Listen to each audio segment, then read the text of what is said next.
Alright, sorry it's dark, but hey, it is. Let's see if I can show you this stuff. It is 5:49 and I'm done. But here's a look of the last 5 days on average. Did 558 miles today. On average, it's 4 to 550 miles.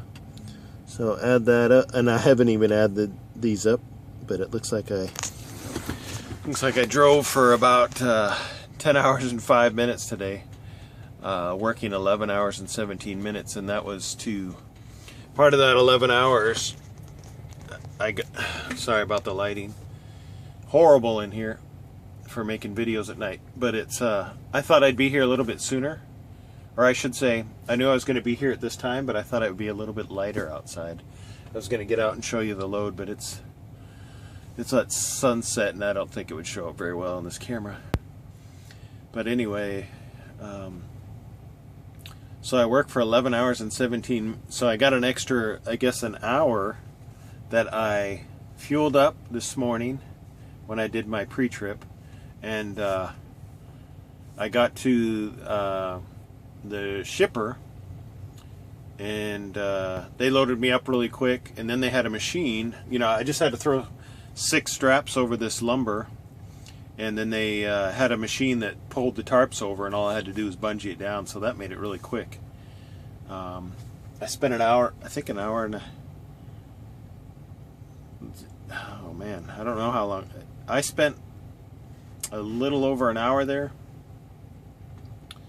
So, and that wasn't my total, that just shows my on-duty time as 11 hours and 17 minutes.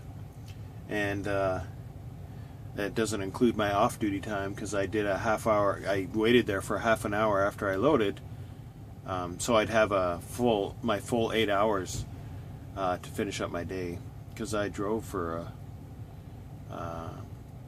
quite a while before then. So, well, 3 hours, and when you're running an 11-hour clock, you know, with another 8 hours, that gives you your full 11. So I have 25 minutes on my day, and I know there's 19 minutes. There's no way to, I guess if let's see my status here. There's 55 minutes on my 11-hour day, so if I sit here for half an hour, I'll have 24 minutes I could still drive. But this is as close as I was able to make it. Let's see, where does GPS say I am? Oh, it doesn't tell me. I'm at exit 163 on I-44. So I've got 2 hours and 21 minutes to drive in the morning, and I can start my day at 3:46 a.m. if I wanted to, but I'm not that desperate. So I'll probably get up at 5, get to the yard at like 7 a.m. So it'll be easy morning. I don't have to fuel. I still got my load. I drop it off at Madison. I was going to show you my front window because it's got a crack in it, but they're going to fix that on Saturday. That's the I live 15 minutes from the Madison yard, and it enables me to, when I leave my truck there, to get any of my preventative maintenance or any problems I find fixed when I park the vehicle for the weekend. It may not be absolutely needed maintenance, but it's little things that I find that, hey, they can fix it while I'm there, so that makes it nice. I went over, when I left the shipper, I went over, I can't remember the road now, 259? Oklahoma 259? I guess you would call it a mountainous area in Oklahoma.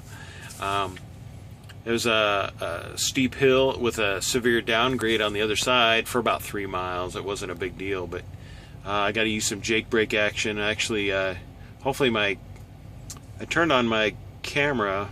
I have a forward-facing MyView 386, I think it is. I'll have to do a review on it. Right now I'm not too happy with it because I think I'm recording and I talk, to fill in information about what's being filmed. And then when I go to turn it off, I realize it's already been turned off. So I don't know how much it caught. So I'll see when I do my upload. Again, I apologize for how dark this is. This is the 23rd of January, Friday, my first full week, almost complete. And I've done over 2,500 miles as a rookie, I guess you could say.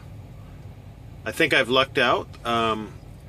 They say this is winter is kind of a dead time, but I mean, I'm getting, as soon as I send in my message that I am empty and ready for a new assignment, within 5 minutes I'm getting a new one.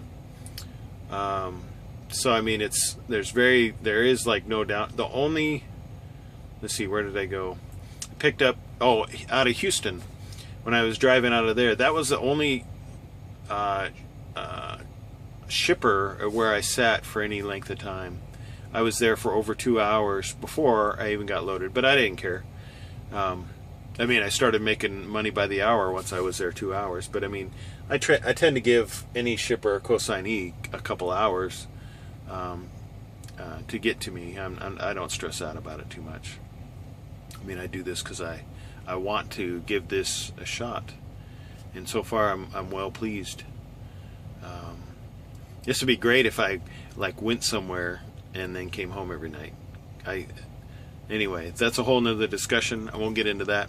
But anyway, Friday, I'm gonna go in and get some food, see if there's a shower available, because I got tons of shower credits with Pilot and Loves now.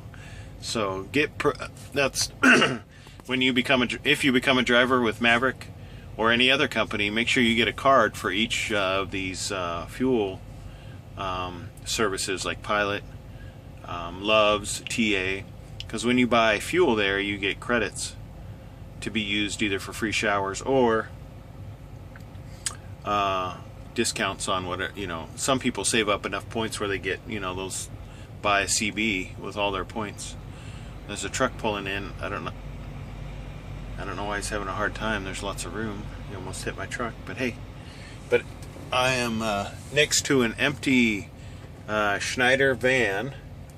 It's just a dry box, so I don't have to worry about a reefer running tonight, which those don't bother me.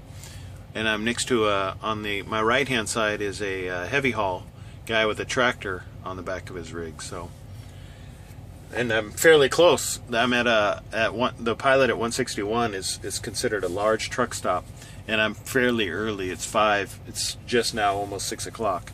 So parking is immense as far as what's available. So I was able to park pretty close. So anyway, give it a thumbs up if you think if you like this one. Subscribe if you want to see more videos. I'm just trying to give people my opinion of how my experience in getting into the trucking industry with Maverick Transportation. So anyway, till next time, whenever that may be.